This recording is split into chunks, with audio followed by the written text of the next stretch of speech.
Now we start with the laws of reflection and laws of refraction by Huygens principle और on the basis of wave theory. हमें laws of reflection और refraction prove करना है on the basis of wave theory और by Huygens principle. So as we know that from the Huygens principle, the first one, each point of the primary wavefront is a source of secondary wavelets and they moves with velocity of light.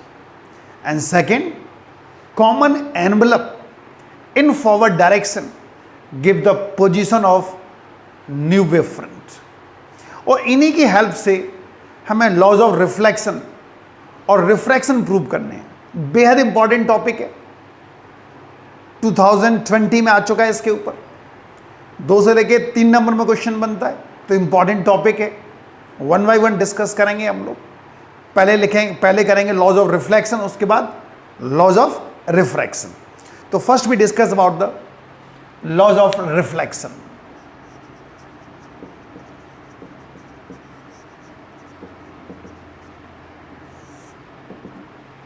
So here we consider a reflecting surface.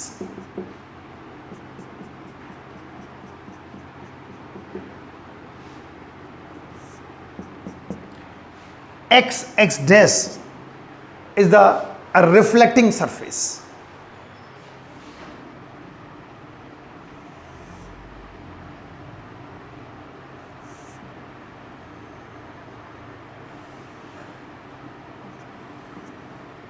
AB is a part of plane wavefront.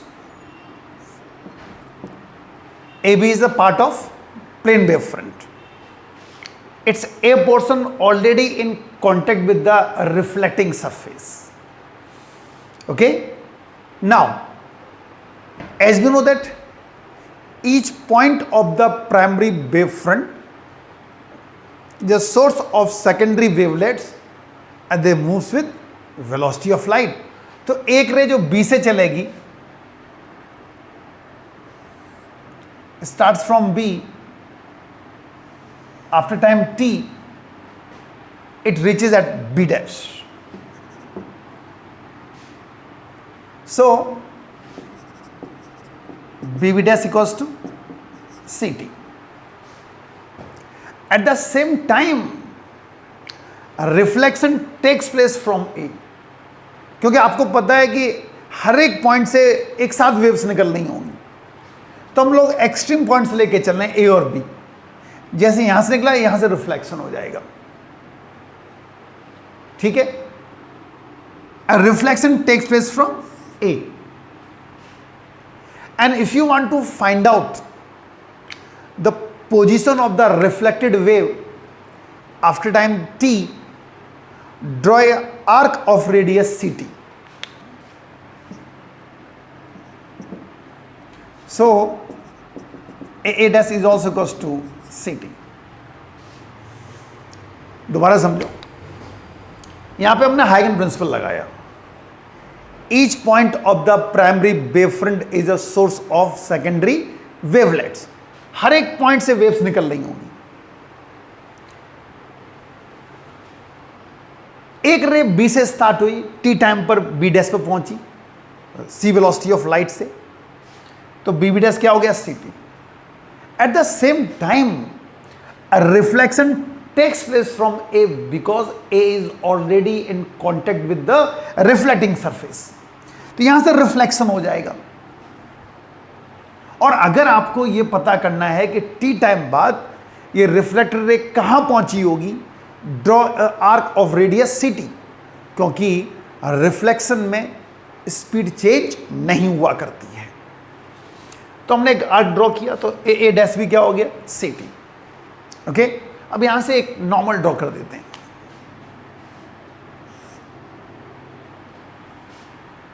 अब जितनी भी रे आएंगी A B से आएंगी और एक साथ ए डैश बी डैश के कांटेक्ट में आएंगे.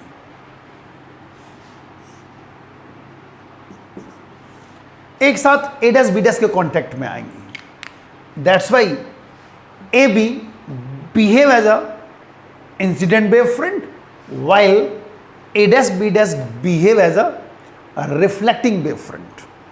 ये इंसिडेंट वेव फ्रंट कहलाएगा और ये रिफ्लेक्टिंग वेव फ्रंट कहलाएंगे। एक ही साथ वेव आएंगी और एक साथ पहुंचेंगी, क्योंकि आपको पता है कि वेव फ्रंट में फेज डिफरेंस नहीं हुआ करता है। तो ये इंसिडेंट वेव फ्रंट हो गया and it is a reflecting wave front. Okay, now we consider to a right angle triangle। पहला ट्रायंगल लेके चलना है हम लोग, ए बी बी डैश, और दूसरा लेके चलना है हम लोग A dash B dash. Two right angle triangles ले लिए। इन दोनों ट्रायंगल्स में देखो आप, ए बी डैश कॉमन है, ठीक है। A dash equals to B B dash equals to C T, ये साइड्स बराबर होंगी, ये कॉमन हो गई। Angle A B B dash equals to angle A dash B dash, both are 90। That's why these two triangles are congruent। ये congruent triangles हो गई, और if they are congruent triangles, that's why angle BAB dash equals to angle AB dash A dash, means angle I equals to angle R। The laws of reflection दोबारा देख लो। तो हमें यहां प्रूव करना था लॉज ऑफ रिफ्लेक्शन बाय हाइगन principle, और हाइगन प्रिंसिपल आपको पता है पहला क्या था। हाइगन principle, each point of the primary wave front is a source of secondary wavelets and they moves with velocity of light. Second था common envelope in forward direction give the position of new wave front. तो हम लोगों ने, हमें यह prove करना है I goes to R with the help of Huygens principle। So x dash is the reflecting surface। हमने एक रिफ्लेक्टिंग सरफेस ले ली। AB is a part of plane wave front, okay, and A point already in contact with the reflecting surface. इसका एक A end reflecting surface के contact में था। हाइगन principle के according each point behave as a source of secondary wavelets. हर एक से वेव्स निकल नहीं होंगी, हर एक से वेव्स निकल नहीं होंगी। Now after a reflection they come in contact with A dash B dash. ये ऐसे जानो, एक रे बी से स्टार्ट हुई, टी टाइम बाद वो बी डैश पे पहुंच गई, तो बी बी डैश क्या हो गया, C T. At the same time reflection takes place from A because A is already in contact with the reflecting surface, क्योंकि यहां पर रिफ्लेक्शन हो जाएगा सेम टाइम पर एक साथ, तो यहां पर रिफ्लेक्शन होगा। और अगर हमें यह पता हो कि ये पता करना हो कि रिफ्लेक्टेड वेव कहां पहुंची होगी टी टाइम बाद, draw a arc of radius C T, क्योंकि स्पीड चेंज नहीं होगी, रिफ्लेक्शन है। तो एक आर्क ड्रॉ किया तो ए डैश भी क्या आ गया, सी टी आ गया ना। उसके बाद जितनी भी रेज आएंगी after reflection they come in contact. यहां से हमने एक नॉर्मल ड्रॉ कर दिया, ये एक नॉर्मल ड्रॉ कर दिया, तो ए डैश बी डैश एक नॉर्मल हो गया। जितने भी रेज आएंगी सारी रिफ्लेक्शन के बाद किसके कांटेक्ट में आएंगी, ए डैश बी डैश के। तो A B behave as a incident wave front while A dash B dash behave as a reflecting wave front। Okay, तो हमने क्या किया, दो राइट एंगल ट्रायंगल ले लिए, A B B dash and A dash B dash. इन दो right angle triangle में ए बी डैश कॉमन होगी, B B dash A dash बराबर है इक्वल्स टू सी टी। ये एंगल में 90 है, ये एंगल भी 90 है। That's why these two triangles are congruent, and if they are congruent, then B A B dash equals to A B dash A dash. So angle I equals to angle R. ये था laws of reflection.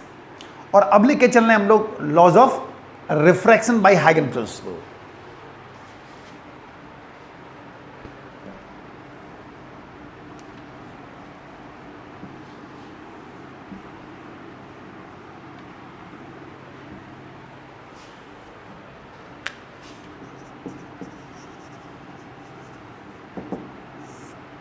और कई बार इसको ऐसे पूछ सकते हैं, प्रूव स्नेल्स लॉ बाय हाइगन प्रिंसिपल। तो स्नेल्स लॉ आपको पता है,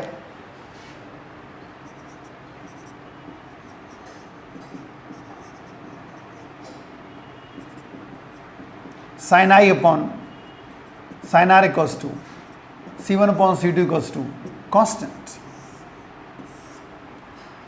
ये प्रूव करना है, एक ही बात है। तो here we consider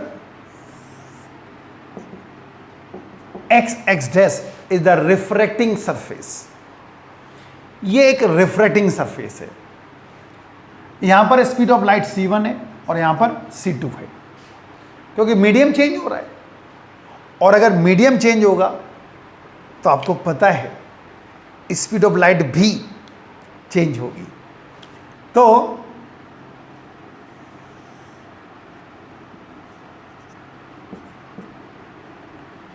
AB is a part of a plane wavefront. Again, A is on contact with the reflecting surface.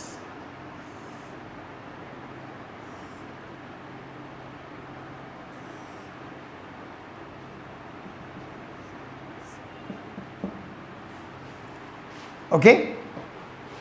AB is a part of a plane wavefront.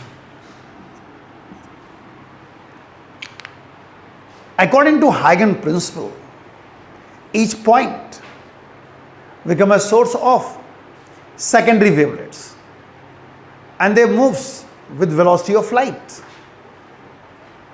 तो हर एक पॉइंट से रेज निकल नहीं होंगी, एक साथ निकल नहीं होंगी। जो बी से निकलेगी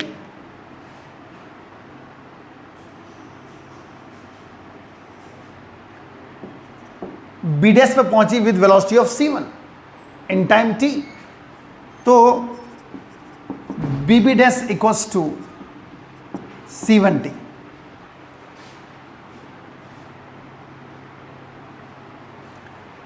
eight the same time a reflection takes place from A, because A is already in contact with the refracting surface.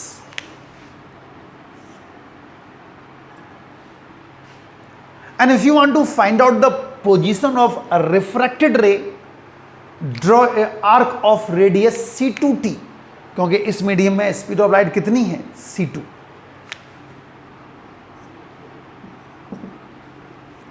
So A dash equals to C2t. Okay, और यहां से एक नॉर्मल ड्रॉ कर दिया।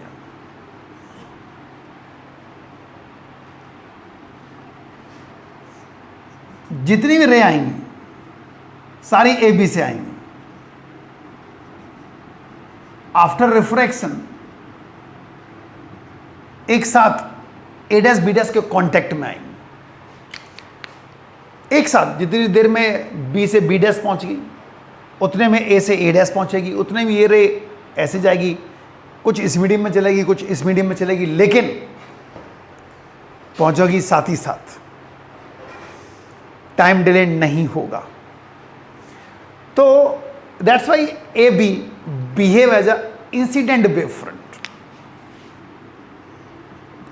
सो it is I and A dash B dash behave as a refracting wave front. Okay, तो अब triangle लेके चल रहे हैं हम लोग A B B dash.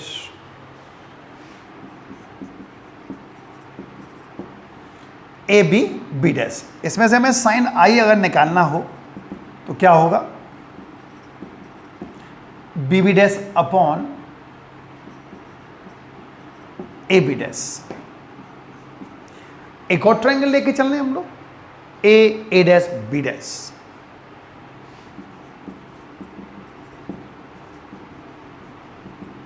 Sine R A dash upon A B dash. Sine I और साइन आर को डिवाइड कर दो,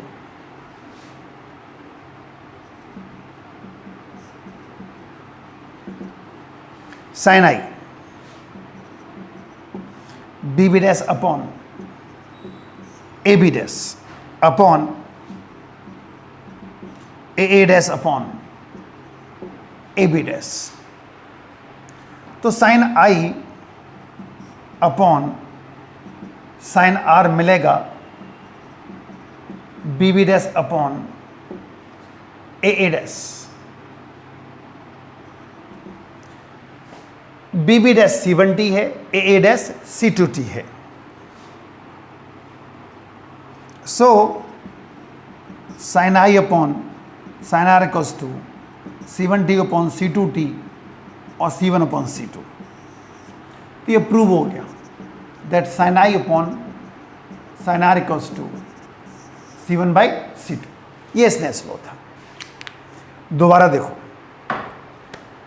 we want to prove Snell's law with the help of Huygens principle।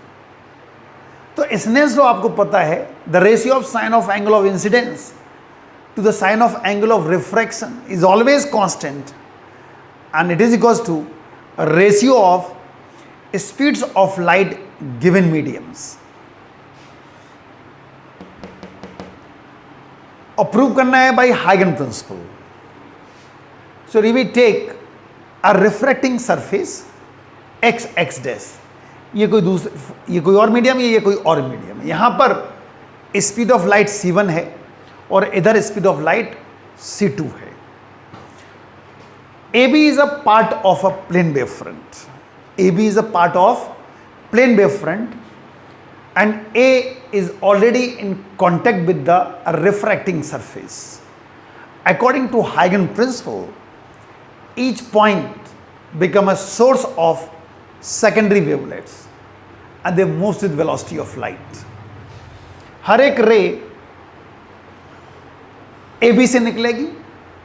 Suppose t time बाद एक रे B से start हुई और C1 वेलोसिटी से B डैश पर पहुंच गई, तो B डैश क्या होगा, C1t। At the same time refraction takes place from A, ठीक है। and if you want to find out the position of a refracted ray, draw a arc of radius C2t, क्योंकि यहां पर इस बार speed C2 है, तो A dash हो गया C2t।